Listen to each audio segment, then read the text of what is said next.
राधा स्वामी दयाल की दया, राधा स्वामी साई, राधा स्वामी। सतगुरु पूरा खोज तेरे भले की कहूं। सतगुरु पूरा,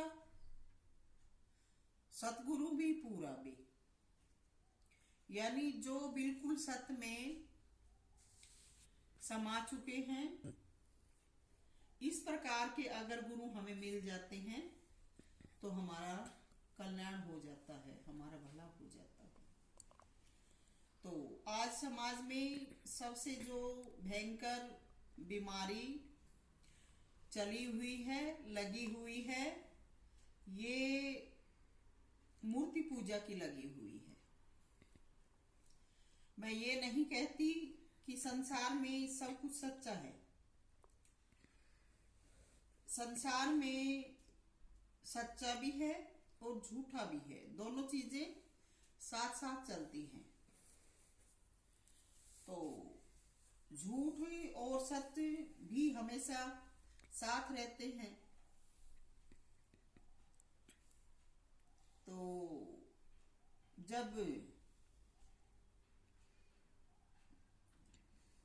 प्रकृति का प्रादुर्भाव हुआ था, तभी से दानव मानव, पाप धर्म, सच झूठ, सुख दुख और हर प्रकार की चीजें एक साथ उत्पन्न हुई थी। और इसी प्रकार से इंसानों की बुद्धि भी परमपिता परमात्मा ने ऐसी ही बनाई थी, क्योंकि जिस प्रकार के जीव बनाए उनको कर्म के लेख के अनुसार वैसी ही बुद्धि दी गई। शुरुआत में जब सच और झूठ बनाए गए, तो जब परमात्मा ने ये रूह भी बनाई और इनको छोड़ा, तो सब कुछ इन रूहों के ऊपर छोड़ दिया कि ये अपना जीवन सत्य में रहकर जिएंगी या झूठ को अपनाएंगी। तो तभी से सत्य का और झूठ का दोनों का युग चलता आ रहा है। अब ये हमारा अपना निजी जीवन है, कर्म है, हमारी अपनी इच्छा है, पसंद है, चॉइस है कि हम क्या अपनाएं जीवन में। लेकिन ये सब जीवन में हम अपनाने के लिए आजाद हैं, पर इन सब चीजों का जो परिणाम आगे आएगा वो सब भी हमें ही भुगतना पड़ेगा। तो आज हमारे समाज में सबसे ज्यादा घोर जो झूठ है वो मूर्ति पूजा का चल रहा है। किसी वक्त की बातें हैं कि उन दिनों में लोगों में शिक्षा का अभाव था और जो संत महात्मा उन दिनों में धरा पर आए, तो उन दिनों में यातायात के साधनों का भी अभाव था और जो दैनिक जीवन की जो वस्तुएं हैं उनका भी अभाव था। तो उन दिनों में इन संत महात्माओं को, पीर पैगंबरों को, भक्तों को अपना जीवन चलाने के लिए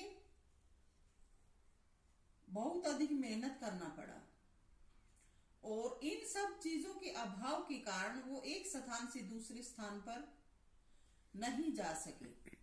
इसलिए उनकी शिक्षाओं का अभाव रहा, क्योंकि उनका सही रूप से प्रचार और प्रसार नहीं हो पाया।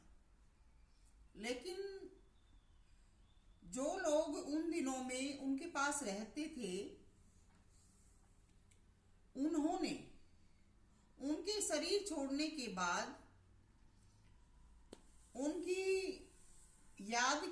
में उनकी मूर्तियां बनाकर स्थापित कर दी, ताकि जो इंसान, रूह, जीव हठ धर्मी होंगे उनको इस प्रकार का दिखाकर उनकी पूर्ति कराई जा सके। मगर इन सब चीजों का भी एक समय होता है। ये सब चीजें उनकी बुद्धि दिमाग को पलटने के लिए किया गया था, लेकिन जो मूर्तियां उनकी स्थापित की गई उनसे हमें ज्ञान प्राप्त नहीं हो सकता, और ज्ञान के बिना हमारी मुक्ति या मोक्ष नहीं है। तो मूर्ति पूजा का इसीलिए महत्व हुआ था, और इसीलिए इन सब चीजों को महत्व दिया गया था। और उन दिनों में परमपिता परमात्मा ने भी हमें छूट दी थी, लेकिन आज हमारे पास मालिक की दया से सब प्रकार की चीजों की सुविधा है। हर प्रकार का आज जो जीवन है, वैभव का जीवन हमें मिला हुआ है। उन दिनों में उन महापुरुषों के अगर फोटो खींचकर रखे जाते, फोटो बनवाए जाते, तो जिन स्थानों पर वो पैदा हुए थे वहां पर कैमरे वगैरह की सुविधाएं नहीं थी। लेकिन आजकल जीवन रहते उनके स्वरूप ले लिए जाते हैं और वो स्वरूप भी स्थापित कर दिए जाते हैं। लेकिन उन स्वरूपों का भी महत्व तब तक ज्यादा है जब तक वो जिंदा रहते हैं, शरीर रूप में रहते हैं। और उनके शरीर छोड़ने के बाद जब हमारा परमात्मा है, ये दूसरा उनके शरीर छोड़ने के बाद नहीं, उनके जीते जी ही वो अपनी कार्रवाई दूसरे रूप में भी कर डालते हैं। तो उनका वो शरीर जाने के बाद कार्रवाई जो नया शरीर लिया जाता है उससे शुरू हो जाती है। इसलिए जिंदा मूर्त की पूजा, अब लोग बाग कह देते हैं कि जिंदा मूर्त की पूजा कैसे पूजा हुई। पूजा एक प्रकार की नहीं होती है। हम जो समाज दुनिया में रहने वाले हैं, रूढ़िवादी हैं, अंधविश्वासी हैं, इन्होंने पूजा सिर्फ मूर्तियों की ही बना डाली है। ये लोग मूर्तियों पर जल चढ़ाना, फूल चढ़ाना, इन्हीं चीजों को पूजा मानते हैं। मगर ये किसी भी प्रकार से कोई पूजा नहीं है। पूजा नाम इंसानी जो शरीर है उसको हर प्रकार से सुख देने का नाम ही उसकी पूजा है। जैसे हमने अपने माता पिता का कहना माना, उनकी हर प्रकार की सेवा शुरू की, तो इसका जो सही रूप है वो उनकी पूजा का ही आएगा कि हमने उनको पूजा।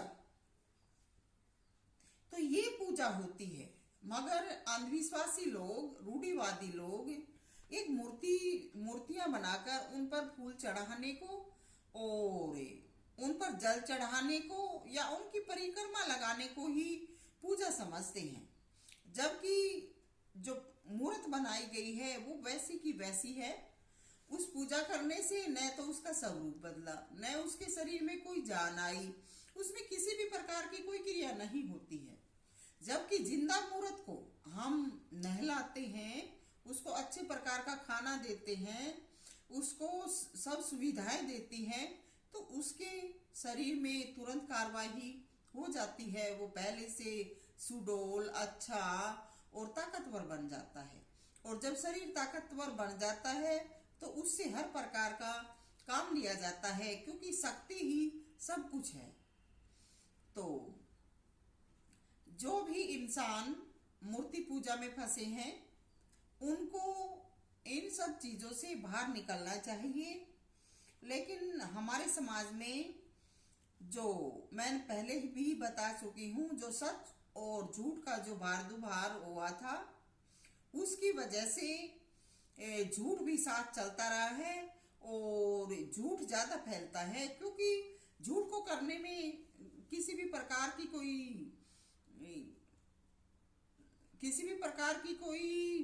हमें किसी भी प्रकार की हमें कोई आदत या एनर्जी नहीं लगानी होती, इसलिए झूठ को अपनाने में दिक्कत नहीं आती है।